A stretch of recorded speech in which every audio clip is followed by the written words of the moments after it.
All right, welcome to the Fairfield Shellfish Commission meeting, June 9th, 2021.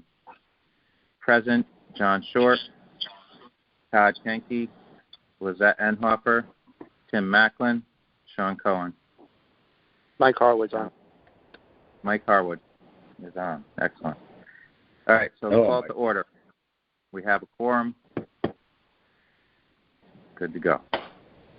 All right, bills and communications. Approval of draft meeting minutes of May 12th, 2021.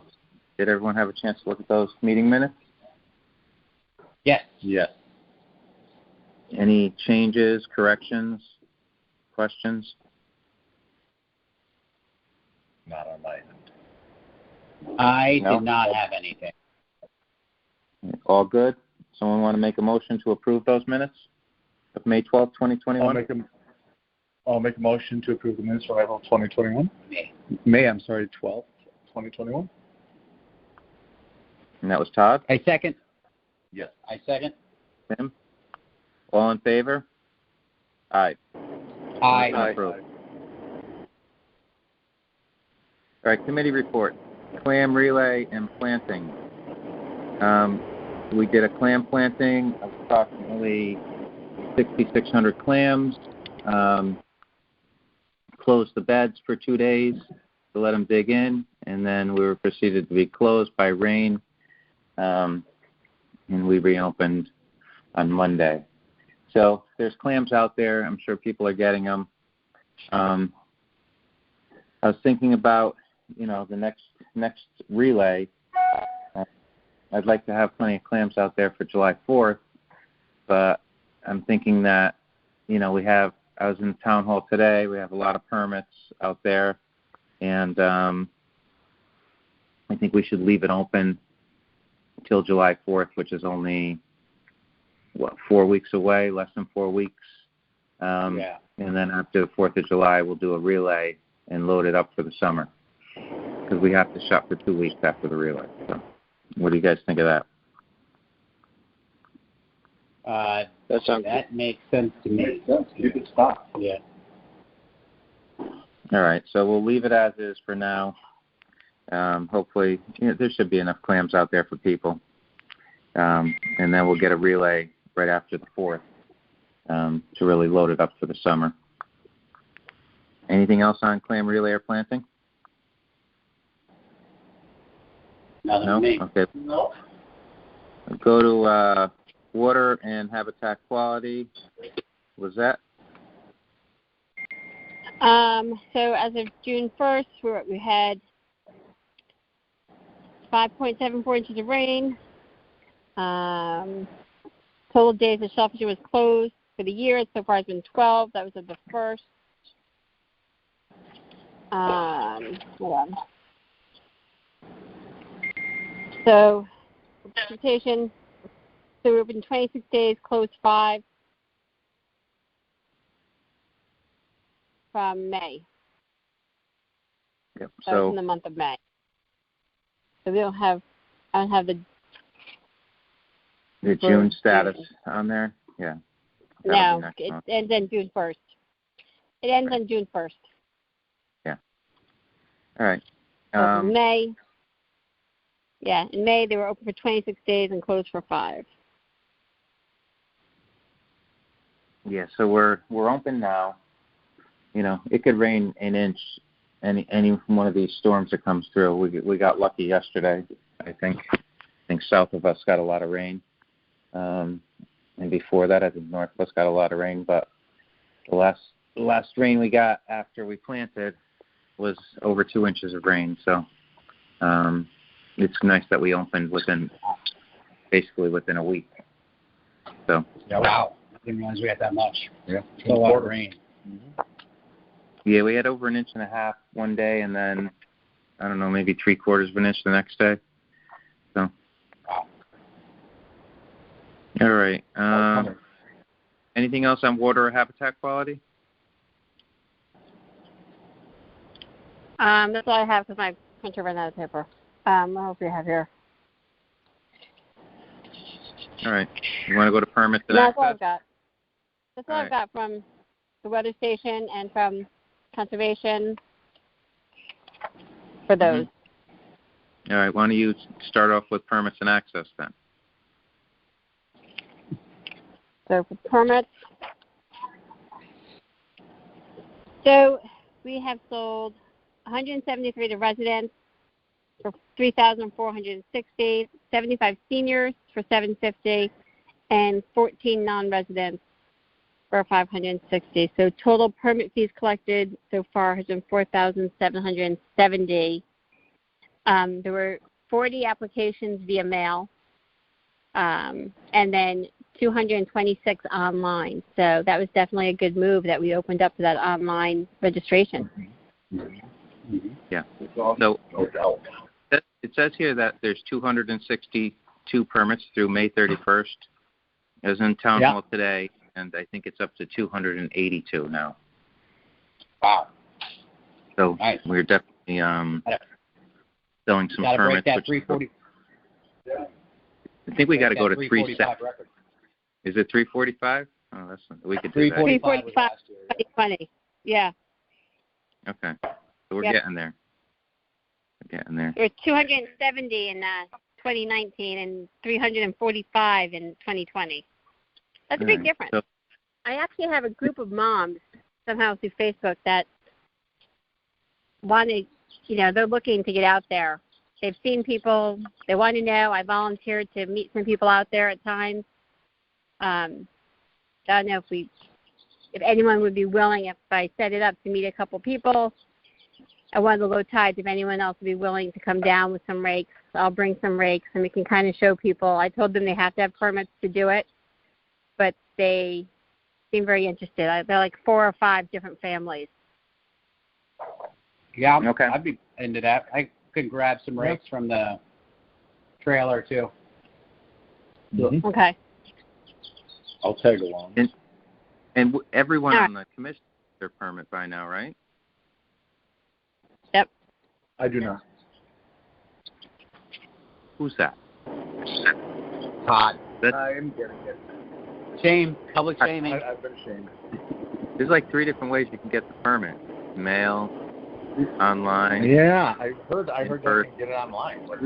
You went temporarily blind and you can't. My fingers burnt off. Planting all those plants. So we're doing good with the permit, and it sounds like we're, in turn, there's money involved, which will keep the clams coming, which keeps the permits flowing. So. I mean, people were definitely like, some mom had said, like, what's the deal out there? And someone else was like, well, I think there's clamming. So, I kind of piped in and gave them some info, and people were amazed. They had no idea.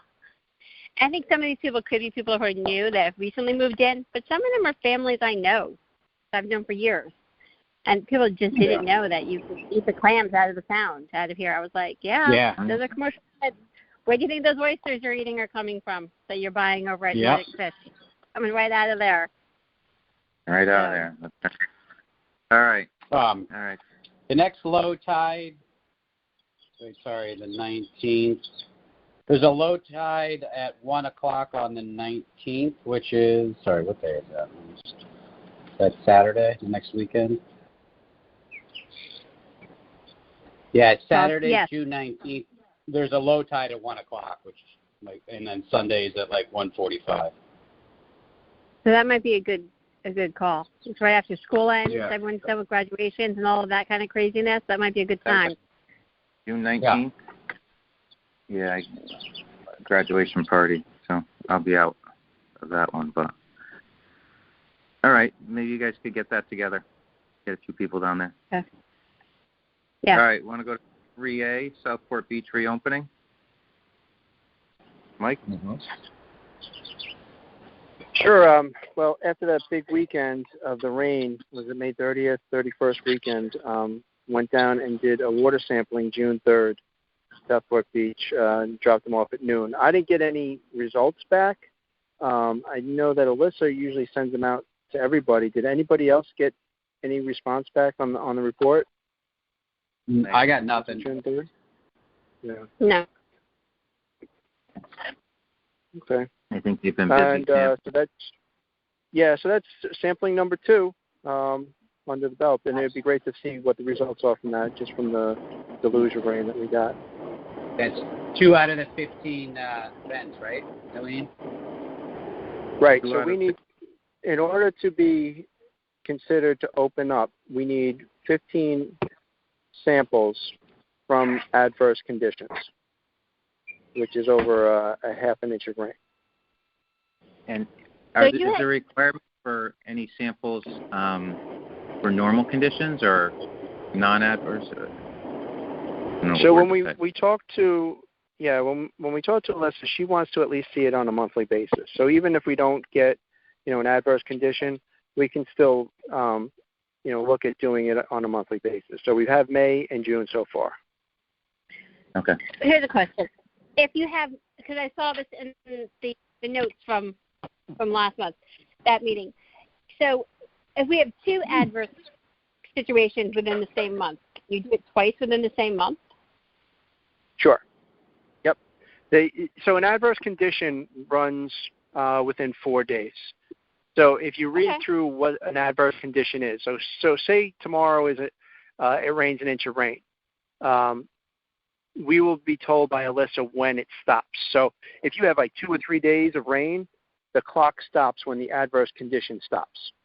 So if it starts raining on a Saturday at noon and it doesn't stop until like Monday morning at 8, that's when the adverse condition stops, and we have 4 days from then to do testing.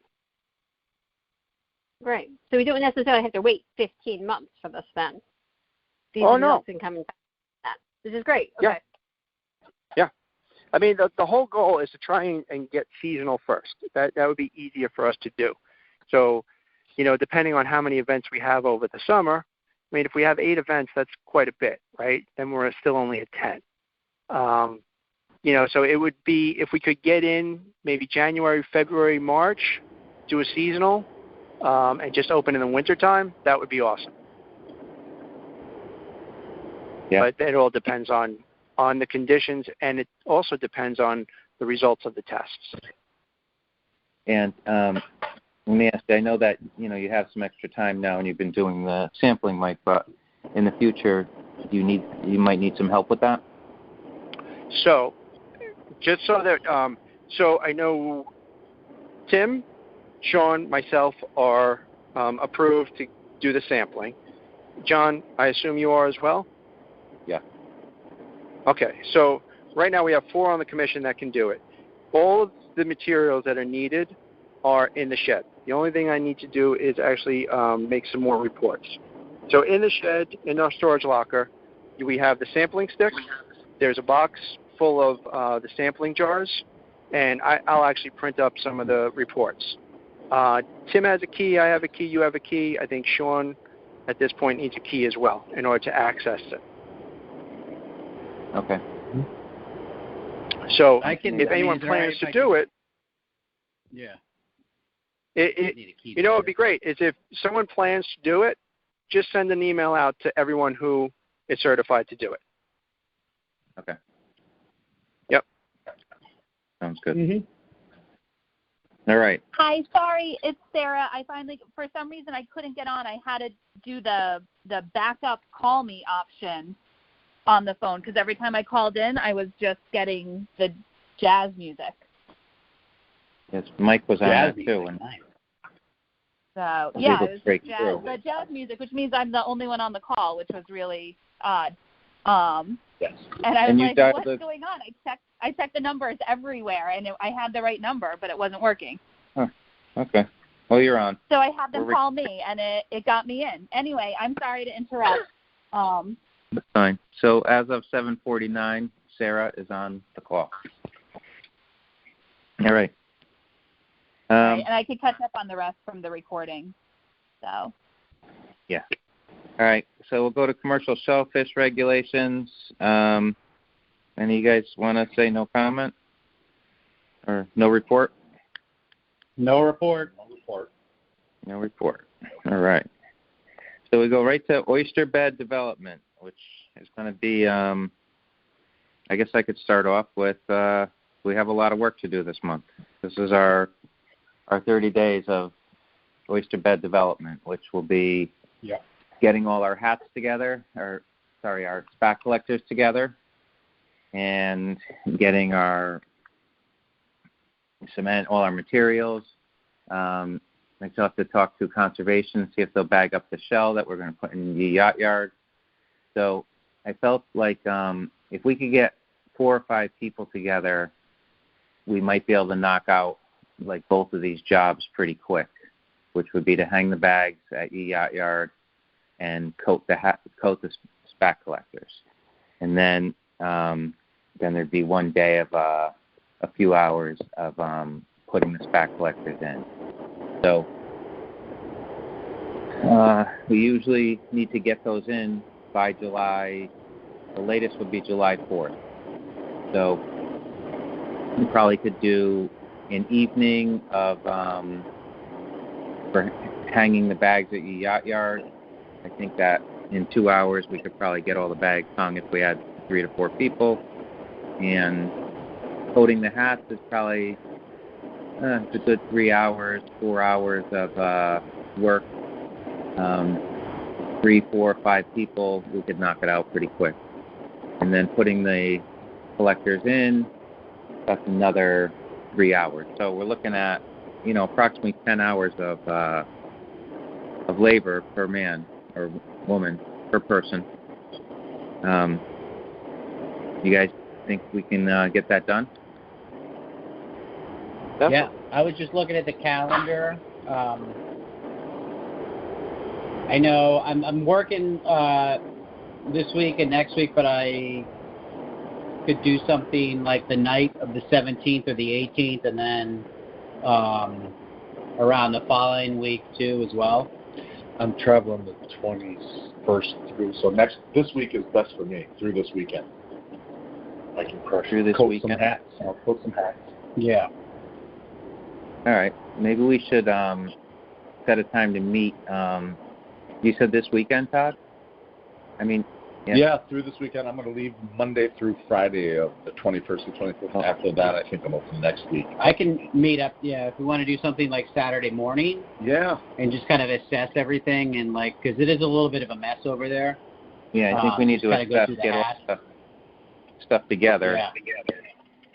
The coding, I think we got it down to where we can do it. We know how to do it. So if we if we have 4 people to do it. Yeah. Right. If we have 4 or 5 people, we can get it done in like an hour. Yeah, the week of the 28th, the last week there, if we're prepped and ready to go for that week, I'm down. All right. So why don't we just set up for this weekend? So I'm on call and I have a lot of things going on this weekend, but I might be able to meet you guys down there. What time do you guys want to meet? And we'll meet down there and just assess and get everything out in an area, maybe on that trail or something that we need to have. Yeah, Saturday morning is the best for me. I can do anytime.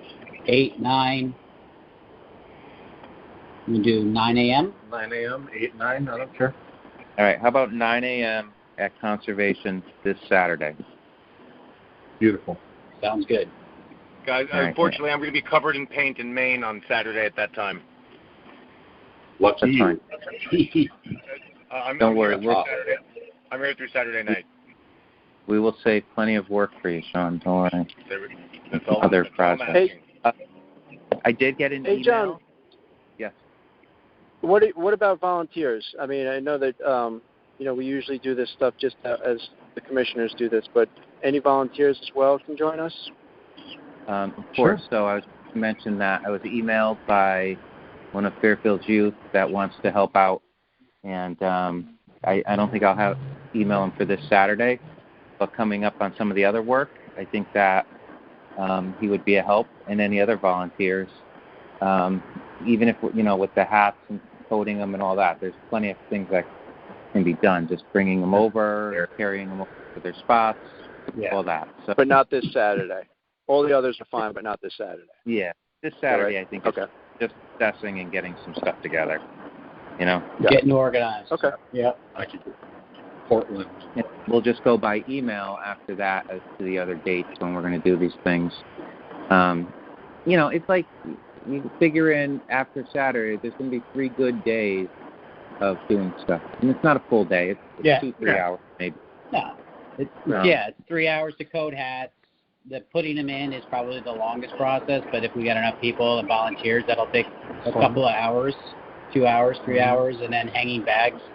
We got that system down. I think we can get that done in like an hour or 2. Little 3-hour blocks. Yeah. We've coated the hats, I think, last year in the evening when it was a little cooler, not when it was dark, but, like 6 to 8, and had some refreshments and that, and it went pretty well. So I think maybe that's what we could do again this year, so we don't, burn up a day or something like that when we could be with our families or out or whatever. Yep. So, all right, so we'll set this Saturday, 9 a.m. to assess. Whoever can make it, makes it. If you don't make it, don't worry about it. 1 or 2 people can easily assess it. Yep. And then we can follow up with emails on the other dates. All right. You've still been collecting shell, Tim, right? There's plenty of shell. Yep. Just right now, Bryac. I actually got some more labels printed for buckets because we got some extra buckets. So I was thinking about going to trying to start to reach out to a couple other restaurants now that kind of things are bouncing back from COVID, and see if we can get some more in the mix. Yeah, I could use. There's that plate. If you give me 3 buckets, I have 1. I could bring 2 buckets down to 2 or 3 buckets down to Boca, which is I drive by every day going to my office. See if they're interested. Yeah, I just got another 20 labels printed, so I can, we got plenty of buckets, so I can give you more than that if you want. Give you like 10, that way you can leave 5, and you have 5 clean ones to drop off. Okay. Let's see. Okay, so there's still 2 bags of spat on shell over in Southport Harbor, the yacht yard. You guys there? Yep. Oh, sorry. It sounded like I lost the call. There's still 2 bags. We moved the rest of the bags, I forget how many there were, and put it over at Ash Creek to help rejuvenate that oyster bed we have over there. But there's still a couple bags laying there. We still have a bag of adult oysters over in South Benson Marina. And I was thinking of possibly taking that bag of adult oysters and running 4 or 5 buckets of shell up into Southport Harbor into one of the sand flats up there, dumping the shell down, and then putting those live oysters on there. Mike had mentioned he could maybe we could take a ride in this boat and then take care of that. Mike, do you have anything on oyster bed development? No, just the downwellers. Yeah, all right, that'll be next. Yeah. Do you also quickly just want to chat about, I guess it's also kind of ties into the downwellers, but just all the oysters that we need to sort in South Benson right now, hanging, and get those into the more either into the grow out bags or into the downwellers, depending on the setup of those. Right. Do we want to try to do that sooner rather than later? Yeah. So on that, I think what we could do is, I think we should probably sort them, take the bigger ones, and put them in the grow-out bag, and then all the smaller ones we may save for the downwellers. We'll talk about the downwellers coming up. There's some things. All right, oyster bed development. We can talk about that. The state has a shellfish restoration plan that they're putting into effect, and Tassagetchis and Kristen DeRosa Bannock and myself, Mike, and another UConn student met at Ash Creek this past week and assessed Ash Creek, and then we went to the yacht yard, took a look at that. We took a look at the areas over by Tide Mill, and we took a look at the area over by Sasko Creek. And we took a lot of photographs and notes and that, and they're developing a plan for basically oyster restoration. So we'll see what comes out of that. I do have a whole bunch of pictures that were sent. If anyone wants to take a look at them, they're of our area and about 10 other towns in Connecticut. If you ask me, our area looked like it had the best growth of oysters out of any of the others, but it could just be where we were. It was a really cool day. We saw a lot of oysters, and then we saw deer, saw diamondback terrapins, we saw bald eagles, and it was pretty interesting. So, do you have anything on that, Mike? You forgot the purple martins. Purple martins. Yes. So. No, it was really good. Yeah, go ahead. I was just going to say, I think that they were very impressed with the resources that we have available in Fairfield, and it's pretty vast. And they did make some comments that not all towns have a very active commission like we do, which I think they were very impressed by that in itself. We have so many volunteers that actually put a lot of heart into it and a lot of hard work. So it really was a good meeting, and I expect quite a bit to come from it. Yeah, it may work out well for the town of Fairfield. All right, we're going to go to communications. And Sean, that's you. Are you still there? Yep, I'm here. So let's see. I heard somebody mentioning this weekend for low tide. Low tide's early this weekend. It's both days. It's like 7:30 or 8 o'clock in the morning, and then I think on Saturday it's at like 7 o'clock. So if there's anybody that has an ability or a desire to be our first, let's call it featured commissioner, let's promote that before it goes. The other thing is, so we're getting about 30 likes generally on social media from Facebook, which is our larger platform, and it probably seems to me a lot of them are the same people. And so one of the things we all can try and do, or should try and do to help here, is if you see something you like, repost it into your own feed, because then there's a whole bunch of people that you're friends with that aren't following the Shellfish Commission, and then this exposes them to that. Otherwise, we're sort of fishing in the same pond, the same folks.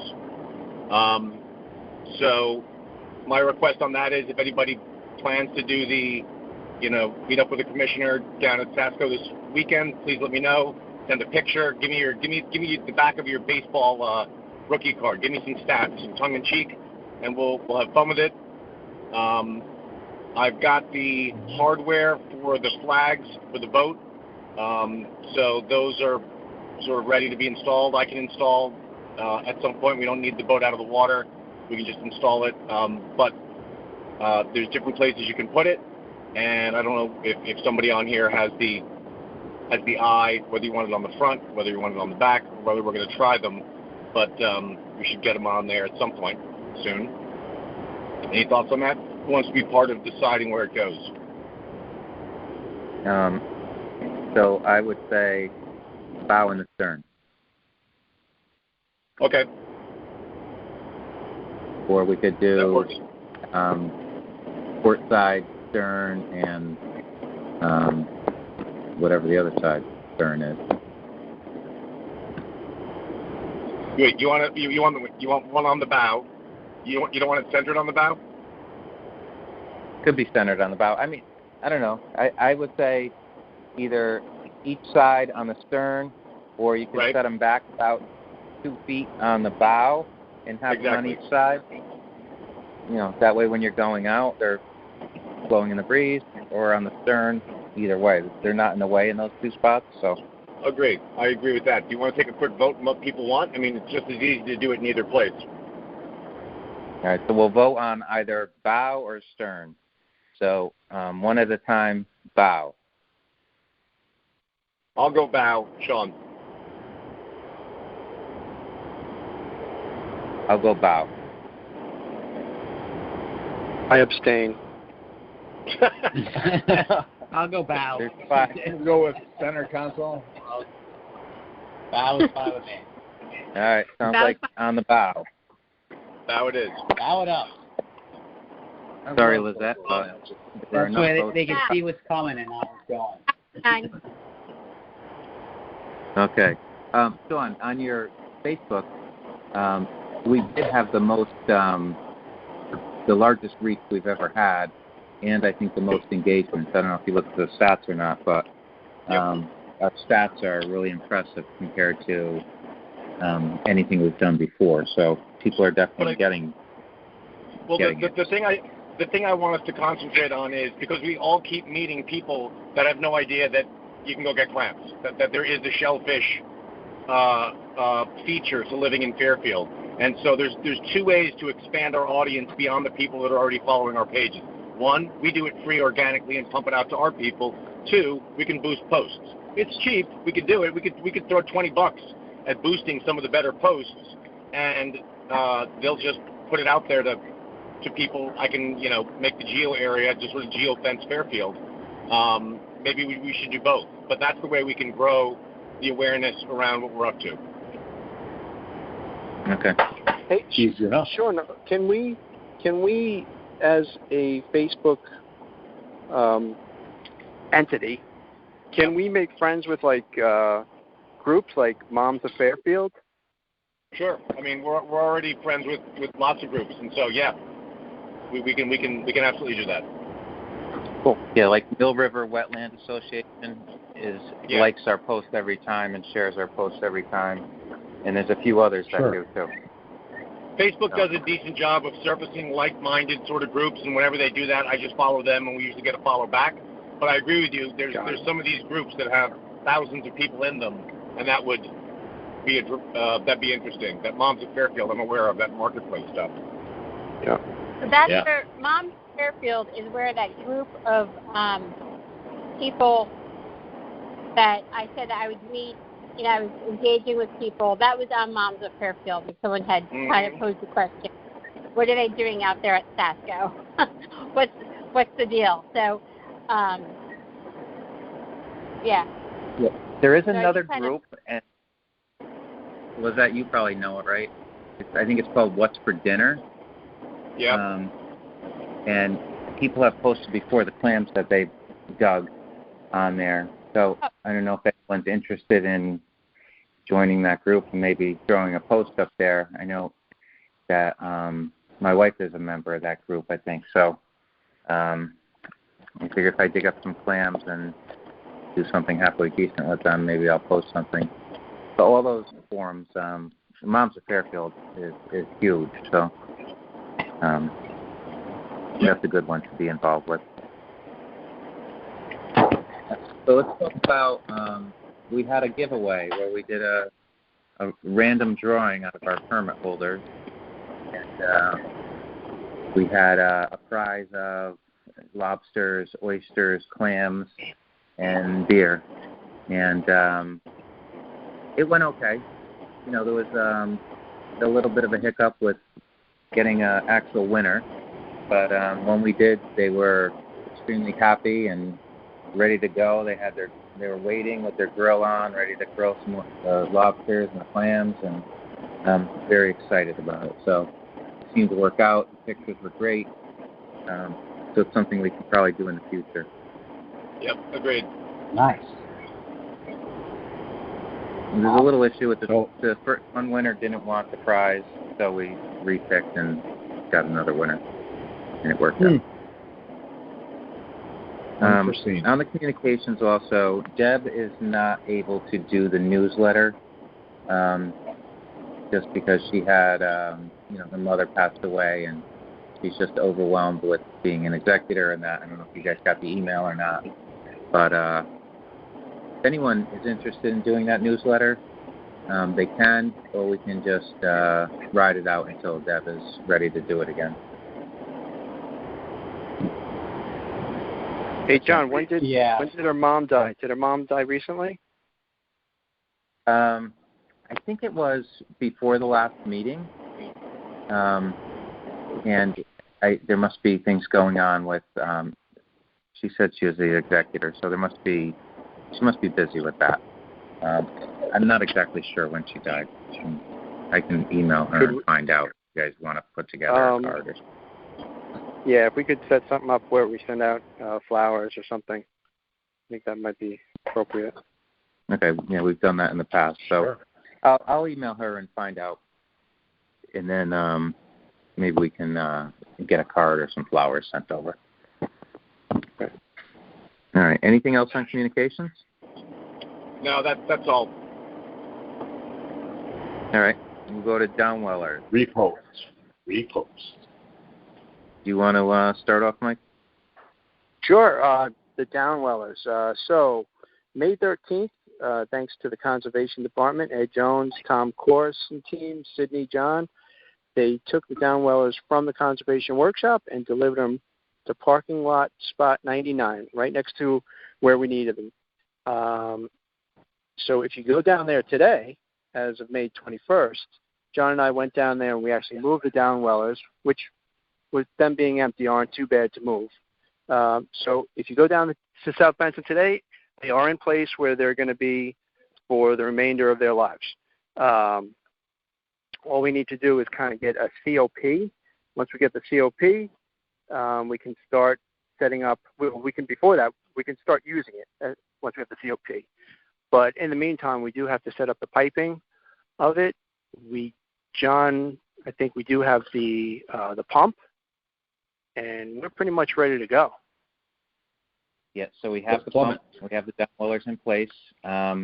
We can now, I was thinking about just making a little form and putting 4 bolts in it, stainless steel bolts, in the position of the mounting holes on the pump, and having that to put the pump onto. And then I can put nuts on that and bolt, have it secured. That way the pump won't move or go anywhere. So in between all the other work we're doing, we can start actually piping this together. I have, right now I have about 8 totes, and how the totes work is they go in 2 different ways. They can go in with a few inches of space on the bottom. So if we were to put smaller oysters in, we would do that. And then if you turn the next tote around, it leaves you a good foot of space in there. So you could grow up bigger oysters. So if we end up where we are going to use our own oysters, we can start off with a smaller space and then flip the totes around, or use the bigger space and not have to have as many totes right off the bat. I've been looking online to try to find totes. I mean, I saw 5 of them for sale for $30, but they're in New Hampshire. I'll have to see where Sean is and see if he wants to just start. But I'll keep looking and see if I can find these totes. I may put the word out to some shell fishermen to see if they have any extra totes they'd like to donate, if they have a hole in the bottom or something, because we'll be cutting the bottoms out of them and putting a piece of screen in there. So that's another thing. I have to start working on those totes. The big thing is the COP. So I didn't hear anything about the COP. So while we're on this shellfish restoration assessment, I talked to Tessa Getchis, and she made a call to the state DEP about the COP. And I immediately got an email, and that the person was out of the office till Monday. So on Monday, I emailed them and said, do you need anything else to set and the other thing? So I resent all the information to him, and he came back with, normally these drawings are done by a licensed surveyor, and I was like, so he's going to try to do this without a licensed surveyor, but that would be a big in the road if we have to get a surveyor out there to survey what we're doing. My feeling is that what we're doing is on land. It doesn't really have to do with, the only thing that's going in the water is this piece of pipe. So I'm in talks with him this week. Hopefully we don't have to get the surveyor. Everything works, and we get our COP pretty quick. So that's the only thing that's holding us back from actually putting these things together and starting them up. But it sounds like we'll probably get the COP fairly soon. So that's good. If we get it soon enough, then we do have a lot of oysters, and we do have a lot of smaller oysters in those bags. I mean, we can use those oysters because I think that this is going to be like a real trial and error, a lot of work and a lot going into it this year. We still have some things to get. So if we can still get seed, we can try some seed. If we can get, I don't think we should spend $2,000 or $3,000 on seed. If we have oysters, we can do a test year with, If we kill our own oysters, at least we don't lose any money on it. What do you guys think about that? We'll never kill our own oysters. No, I agree. I think it makes sense. I mean, we got those sitting there. We need to do something with them. So, we will be monitoring this thing a lot. In the beginning, it'll be probably like daily, just taking a ride through to make sure the pump is running and all that. I was able to get a 1 horsepower pump with a 2-inch inlet and outlet that only draws 8.8 amps. It can pull water 7 feet vertical, so it should be suitable for the power we have down there. But we just want to make sure everything's going to work. So until we get the COP, all we can do is put the system together without the pipe and the water. But we do have to do that. So. Yeah, John, I agree with you too. When we look at this, I also look at the budget. So we've only spent about $4,500 so far for the boxes, and that includes also the pump. So, we saved about what we budgeted out for the electric of $1,200. So that didn't turn out to be an expense for us. But I agree that the seed can run us. We can go crazy with seed. We could spend $3,000 or we could spend $8,000. I mean, it's just all over depending on the size and what we want to do. So, I think before we ever even think about something like that is, experiment with what we have, and also kind of look at what the resources we have with Norm Bloom and the folks up in Noank that are associated with him. So I agree with that. Yeah. I mean, we can still contact Norm Bloom and Noank and see if they're going to have anything left over that's a little later on that they might be willing to give us for, a better price or for free or something like that. Yep. But as of right now, we still have to wait for this permit to come, which is not the greatest thing. Another idea is to look at, once we have the hats in, what kind of sets we get throughout the summer. We're looking at trying to say we get a nice set in July, right? Maybe we use some of that. I mean, like you said, it's going to be trial and error. If we're at a half an inch or something like that, and we want to pull out 20 of the collectors and knock the oysters off and throw them in the downweller to grow out for the last 2-3 months, we could do that. Yeah. So we may not be buying any seed this year, but we're well on our way. This is going to be a lot of learning this year. None of us are agriculturists or Do we want to talk about where, though, once we grow them out in the downwellers, where they're going to go?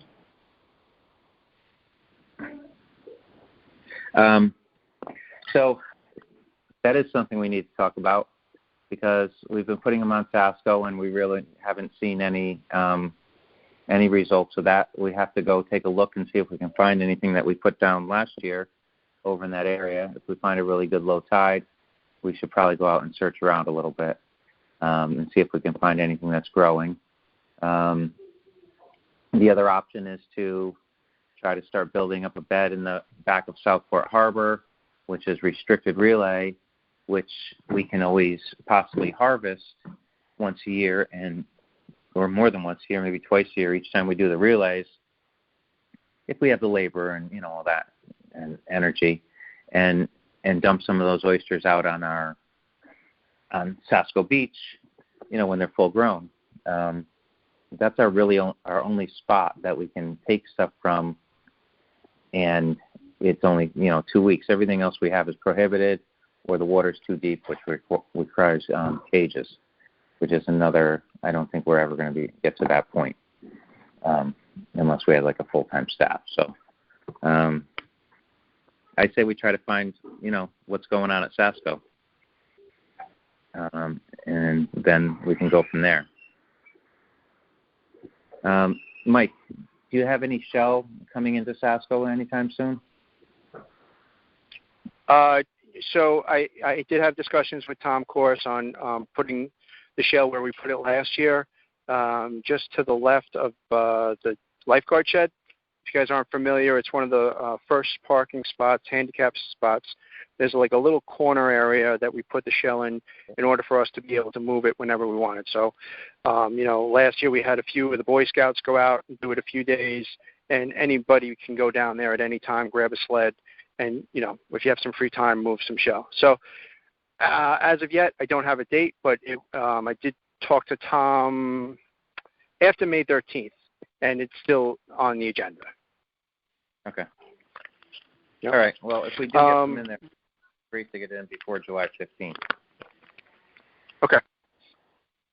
One last thing that I have to add on the downwellers is in our discussions on this whole project, there was concern on vandalism or people messing around with it. I did speak to Bill. He's one of the guys at the guard shed. He said they'll keep an eye on it. They kind of do rounds on it.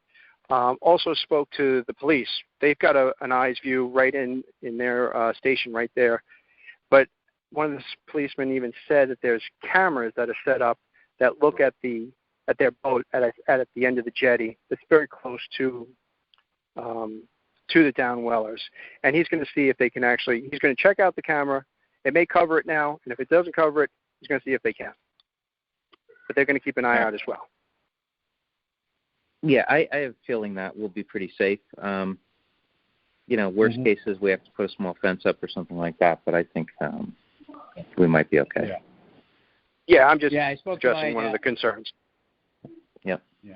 I spoke to my friend Chris, who works at Yankee Electric, about getting a lock box for the outlet there. So we can get a lock box, basically, so no one can go there and just randomly unplug the pump. We'll just need to get a lock with a key or combination that we can share with everybody. Maybe we should fence it in proactively instead of waiting to lose an entire batch from some vandalism or poisoning. We can talk to Eric. Eric, we share the box there. So it's not that we share the box. We each have our own separate electrics. Yeah. But Eric, I've talked to Eric many times about this, and he's never had any problem with anybody unplugging anything. So his business depends on the electricity there. He's got ice cream in it. That's pretty much why we did separate electric on it, so that we wouldn't, flip the switch on him somehow. Sure.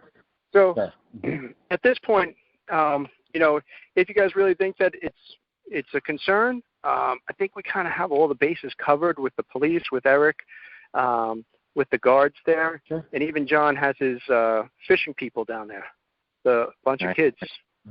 Yeah. These jetty rats. They will probably be calling me daily. Someone walking near the boxes. So, John's their leader. It's like Lord of the Flies. Yeah, exactly. All right, we're going to end this downwellers. We're running late here. All right, reports from the Conservation Department. So our shellfish fund balance is $32,362 as of May 31st, which is great. As I said, in the report there's 262 permits, but I know from Town Hall that they said there's 282 today. As saying that, I actually delivered a permit myself today.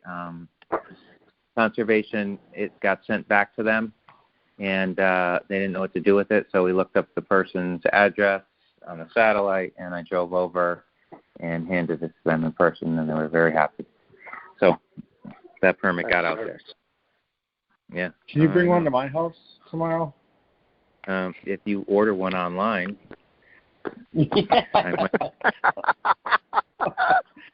That's 102 Green Knolls Lane. 102 Green Knolls Lane. $20. $20. All right. Shellfish closure period. Lizette went over that. Budget status. No report. Old business. Same thing, no report. New business. Do we have any new business? Anyone have anything?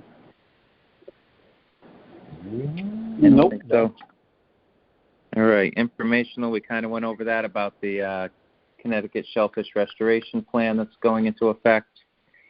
There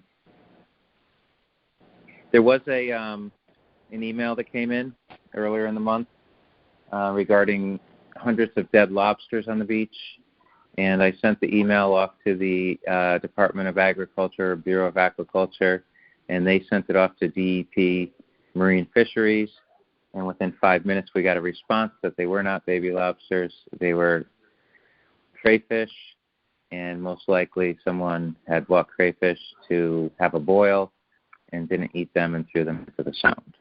So that was good news. We have some youth interested. Go ahead. I'm trying to find the post right now. On Facebook, in the Fairfield Beach Neighbors group, there was a post about those slipper shells, and they have someone coming in to look at them. Have you seen that? No. So this is something that goes on every year with the slipper shells. There's not much you can do until it waits for the cycle to end, which could be 20 years or never. So when they die, the shells float up onto the beach, or when they after a storm, they loosen from the rocks, and eventually they end up on the beach. We've had people meetings, but they're not really what we deal with, truthfully. Okay, just so you know, then July 1st, they have someone from the Department of Marine Sciences coming to look at them. Yeah. We shouldn't really. Put it out. I'm not going to say we shouldn't really get involved, but it's not really our game because we're basically razor clams, soft shell clam steamers, hard clams, oysters, and mussels. Since they had come to that one meeting of ours that time. Yeah. Yeah. No, we asked. At one of the Shellfish Commission meetings, one of the gathering the Shellfish Commissions, we asked a bunch of the professionals who all were like, yeah, we don't know. No one said a study on it. We don't know. It could just be the water temperature warming and that making it easier for them to breed. But all of the professionals did not have an answer for us. And they said, yeah, unless somebody does a study on it, we won't know. Yeah. So they're bringing somebody in. They've got someone coming in July 1st. So when they post later again, I'll just kind of keep an eye out for it. All right, great. Yeah, whenever there's an overabundance of something, normally in nature, I think usually a disease or a predator will come in and knock that down a little bit. So I'm not hoping for that, but that's probably what's going to happen eventually. So they do. We did find actually over in Ash Creek oysters attached to mussel shell, which was the first I've seen of that. So if they do start attaching to slipper shells, better for us, better for the oysters, better for the water quality. So not much we can do. There's probably trillions of them out there. They're going to wash up on the beach, and they stink. So no public. I think I need to find out about in-person meeting next month. I think it's time. Everything is opening. We should be able to get our number of people together in some kind of building. It would be nice to be face-to-face doing these meetings. I think it might be possible. The governor's executive orders expire as of June 30th, that we had to have the virtual meeting. So I think we could be okay. I could talk to the first selectwoman's office and see. I know they were trying to set up something so that we didn't lose the technology aspect of it that we gained where public can call in if needed, but they recognize that the commissions want to be able to meet in person as well. So they were trying to set up like a new format, but I don't know where they are with that. But I could look into it because I have to do that for our other meetings anyway. Yeah, that would be good. Even just to put pressure on Todd to buy a permit. No, it's. I don't know where yet. There's so many options. I You're overwhelmed. I don't make decisions real quickly. I think we're getting it. We're finally getting it to where we're actually like one person is talking and we're not talking over each other all the time. But it's a lot easier in person and nicer. So Todd's waiting. He's waiting to be the record breaker. He's going to wait till 361 and then he's going to buy his permit so he can be the one. I was waiting until next month so the cash coming in, the flows are steady. Figured fiscally it was a little sound. All right. Well, who wants to make a motion to adjourn the meeting? Did you get that? Who wants I'll to make a motion to adjourn the meeting. I'll second the motion. Was that seconds the motion? All in favor? Aye. Aye. Meeting adjourned. Have a good night, guys. Have a good night. Thank you. All right, bye. Bye. Thanks.